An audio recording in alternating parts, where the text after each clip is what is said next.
Théo Curin perd le contrôle. Théo Curin assurait l'animation d'une nouvelle édition de Slam sur France 3 ce jeudi 26 septembre 2024.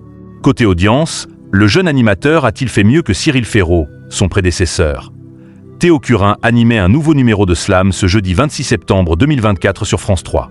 Michael, le nouveau champion qui a battu Maël la veille, revenait pour une seconde participation. Dans cette édition, il était opposé à Katia et Florent. Avant de commencer à jouer, l'animateur a fait plus ample connaissance avec les candidats. Michael avoue avoir fait du tennis plus jeune. À l'âge de 9 ans, il a notamment joué avec Richard Gasquet, qui lui était âgé de 7 ans. Alors qu'il n'avait jamais perdu contre un joueur plus jeune que lui, il s'était incliné face au futur champion de tennis. De son côté, Katia a raconté sa rencontre avec son chéri. Ils sont tous les deux passionnés d'astrologie. Un candidat complimente Théo Curin dans Slam sur France 3, tandis que Florent, professeur de maths comme Michael, a expliqué être venu il y a 5 ans sur le plateau. Il souligne que c'était Cyril Ferraud à l'époque, mais complimente Théo Curin « Vous faites très bien le job, je vous félicite ». L'animateur, qui a récemment été victime d'un coup de tonnerre, le remercie.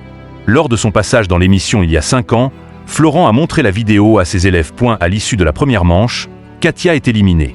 Lors de la demi-finale, Florent mène 39-15 face à Michael.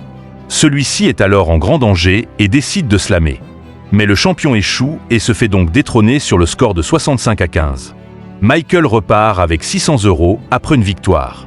Pour sa première finale, sur le thème humoriste-réalisateur, Florent gagne 200 €. Cyril Ferraud, plus fort que Théo Curin. Cette édition de Slam, proposée entre 17h23 et 18h, a réuni 1,03 million de téléspectateurs, soit 13,1% de part de marché sur les 4 ans et plus.